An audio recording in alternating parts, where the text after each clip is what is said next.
Antes de mergulhar nessa história incrível, lembre-se de se inscrever no canal e ativar as notificações. Aqui cada história tem algo a dizer, e você não vai querer perder nenhuma. Era meu aniversário de 65 anos, um número que me pareceu tanto uma vitória sobre o tempo quanto um lembrete da minha fragilidade.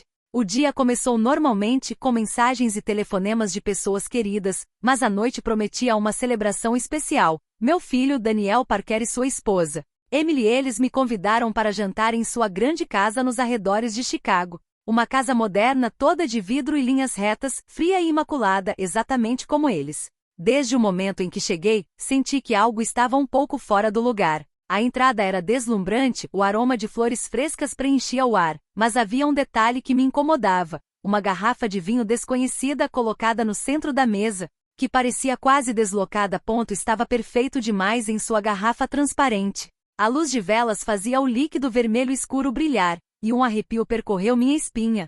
Para você, pai, um vinho raro e especial, disse Emily, sorrindo, aquele sorriso que esconde tanto. Seu tom era gentil, quase maternal, mas por baixo dele eu sentia uma tensão sutil, como um véu de cálculo. Daniel, por sua vez, ostentava aquele sorriso que reservava para quando queria esconder algo, seus olhos atentos demais a cada movimento meu. Sentei-me, tentando aproveitar o momento. A mesa era elegante, pratos de porcelana, talheres de prata, guardanapos dobrados com esmero. O cardápio parecia impecável, mas meu instinto me dizia que tanta perfeição tinha um preço. Talvez eu fosse simplesmente velho e desconfiado, ou talvez tivesse bons motivos para isso. Quando levei a taça aos lábios, o vinho tinha um gosto estranho, doce e amargo ao mesmo tempo, quase hipnótico. Alguns instantes depois, uma sensação de vertigem me invadiu. O mundo começou a girar. A luz das velas parecia tremeluzir, vozes se misturavam num zumbido distante. E eu soube instintivamente que aquela não era uma festa de aniversário comum.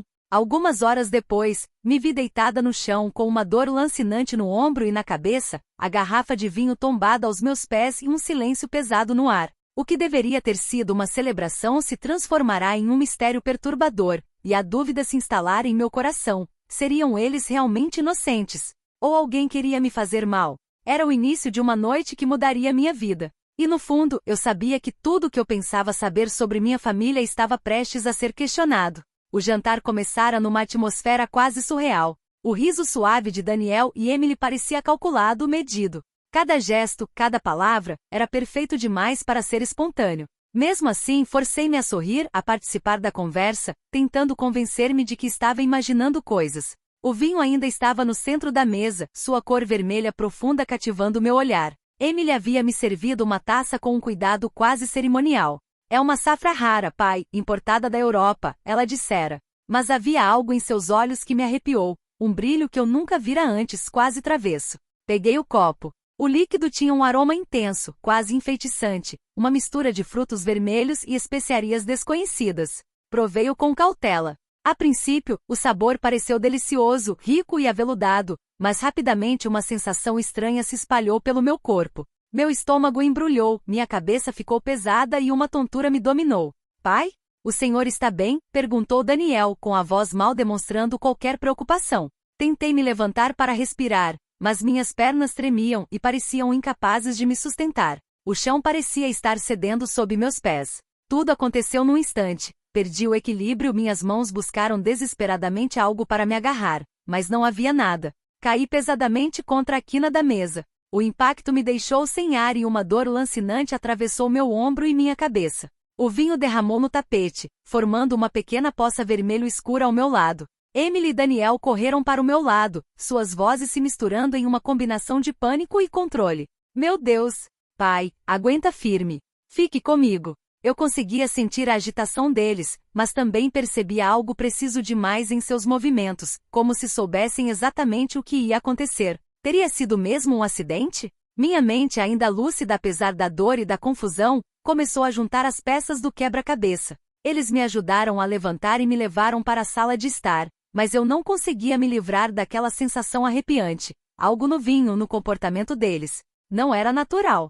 Não era apenas um deslize ou uma noite que deu errado. Não, era intencional, ou pelo menos, havia um motivo que eu precisava descobrir. Ao me sentar, com a dor latejando na cabeça e no ombro, prometi a mim mesma que não continuaria sendo uma vítima.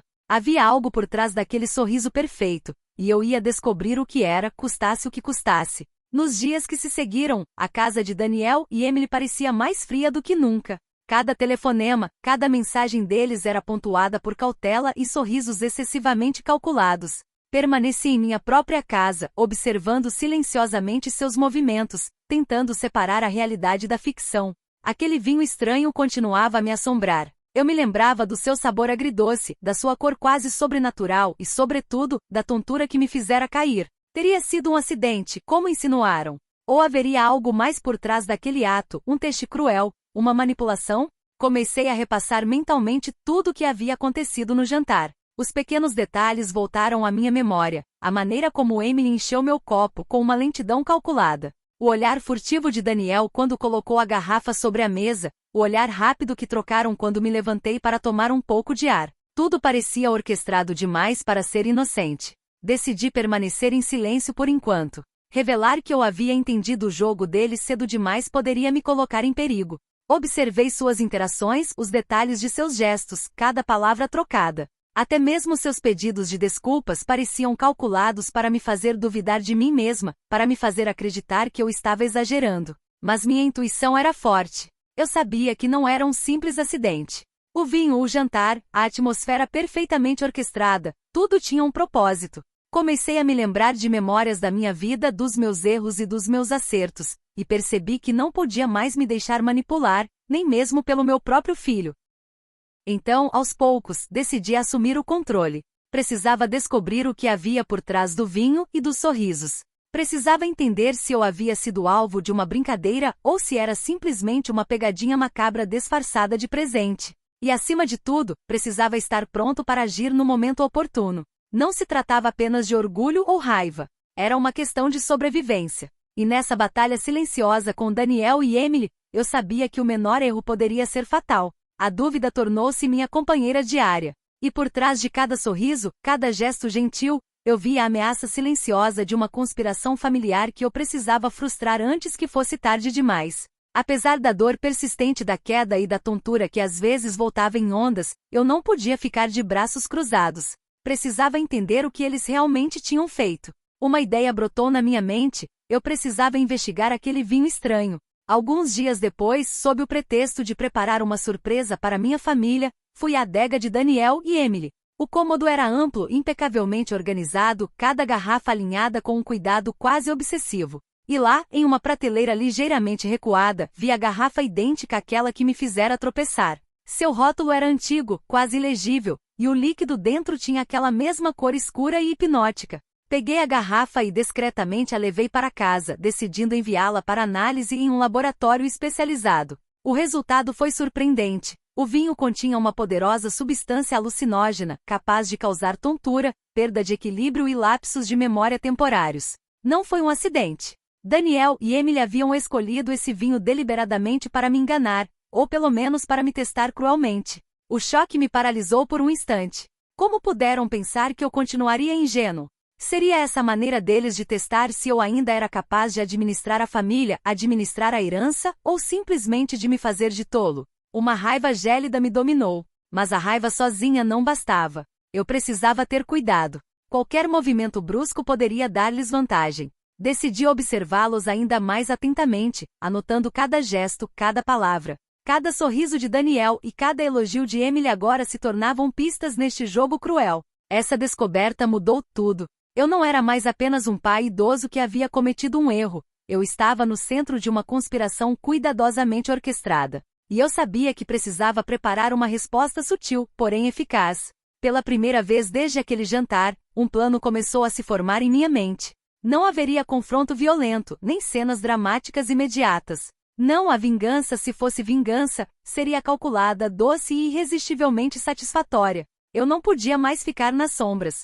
Com as provas em mãos, sabia que precisava confrontar Daniel e Emily, mas me recusei a perder o controle. A raiva não podia guiar minhas ações, apenas a estratégia importava. Convidei-os para minha casa sob o pretexto de compartilhar uma garrafa de vinho raro que havia recebido recentemente. A mesa estava cuidadosamente posta, mas desta vez, cada detalhe foi pensado para me dar vantagem. Iluminação baixa, uma atmosfera tranquila. Mas tudo em meu olhar e postura denunciava confiança e controle. Daniel e Emily chegaram, com sorrisos no rosto, seus gestos calculados como sempre. Mas assim que servi o vinho, notei uma leve hesitação em seus olhos, uma tensão quase imperceptível. Então, pai, descobriu algo interessante ultimamente? Perguntou Emily com um sorriso forçado no rosto. Levantei meu copo delicadamente e respondi calmamente. Sim, Emily. Mandei analisar uma garrafa, exatamente igual àquela que você me serviu no meu aniversário. Seus sorrisos vacilaram. Daniel tentou retomar o controle. Era um vinho especial, sabe, para o seu aniversário. Mas Emily, incapaz de manter a máscara, deixou escapar uma confissão quase involuntária. Nós só queríamos testar. Se você ainda estava prestando atenção. Eu não me mexi, não falei. Deixei que eles assimilassem as próprias palavras. A sala ficou silenciosa, tensa, cada respiração pesada. Então eu disse calmamente. Testar? Fazer-me cair, fazer-me sentir vulnerável. É essa a sua ideia de festa? Daniel baixou o olhar, enquanto Emily se mexeu ligeiramente, como se tentasse desfazer um erro irreversível. Percebi então que o plano deles não previa que seriam descobertos. Escute com atenção, continuei, minha voz fria mas controlada. Da próxima vez que você tentar brincar comigo, lembre-se de que eu não sou mais quem você pensa que eu sou. Cada gesto, cada sorriso, eu os registrei na minha memória. E eu nunca os esqueço. O silêncio era ensurdecedor. Pela primeira vez, eles não sabiam o que dizer. Perceberam que seu jogo havia falhado e que a posição dominante não estava mais do lado deles. Esse confronto me trouxe uma profunda satisfação, mas também um aviso silencioso. Eu não podia confiar neles e precisava permanecer vigilante.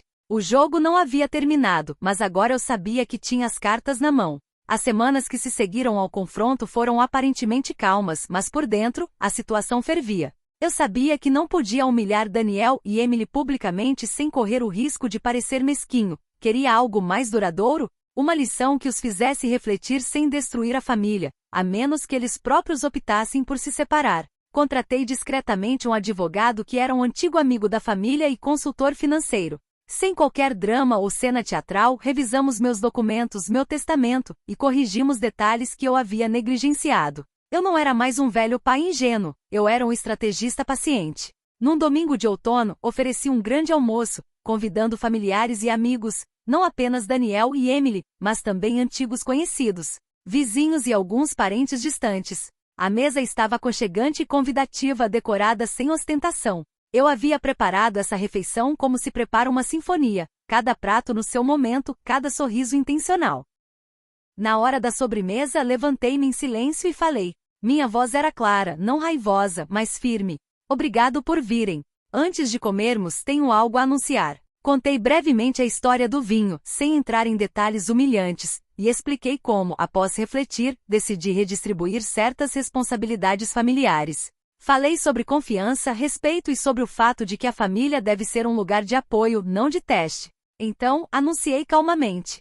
Mudei alguns arranjos para proteger o que é importante. Daniel e Emily sempre terão meu carinho, mas algumas decisões agora terão que ser tomadas em conjunto. O rosto de Daniel se contraiu. Emily tentou um sorriso, mas ele nunca chegou aos seus olhos. Ninguém gritou, ninguém desabou. Mas em seus olhos, vislumbrei a compreensão. Eles entenderam que sua tentativa de manipulação havia me custado a posição de controle que pensavam ter. Depois do almoço, visitei-os separadamente. A Daniel, expliquei calmamente que a confiança se conquista e que trair a minha teria consequências silenciosas, mas permanentes.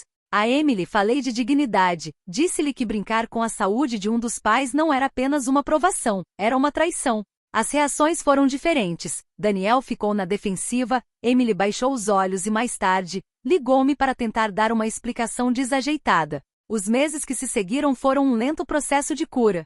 Conversávamos menos, mas com mais sinceridade. Às vezes Daniel aparecia com notícias banais, outras vezes, Emily mandava uma mensagem pedindo conselhos. Eles não tinham recuperado o domínio confortável de antes, mas ainda estavam presentes. E isso era o suficiente para mim, por enquanto. O que mais me confortou não foi a vingança material nem a segurança jurídica que eu havia conquistado. Foi a redescoberta de uma energia que eu pensava ter perdido, a autoconfiança, a lucidez recuperada. Eu havia transformado a ferida em força, o medo em estratégia. Aos 65 anos eu não estava voltando à minha idade anterior, estava entrando em uma nova fase mais cautelosa, mas também mais livre.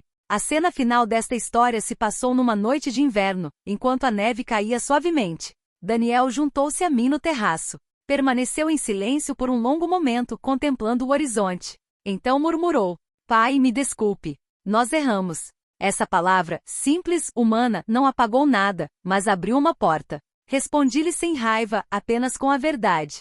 Desculpas aceitas. Mas reconstruir a confiança leva tempo. Mostre-me e não me diga. Ele assentiu com a cabeça. Permanecemos ali em silêncio, a neve entre nós, como uma promessa frágil. A família podia se curar ou se desfazer. A escolha era deles. Eu sabia agora que proteger minha dignidade e minha saúde valia mais do que qualquer controle ilusório. E ao iniciar este novo ano da minha vida, fiz isso com a certeza de que o último gole que me foi oferecido não definiria o fim da minha história, mas o ponto de partida de um capítulo mais lúcido, mais vigilante e, em última análise, mais livre.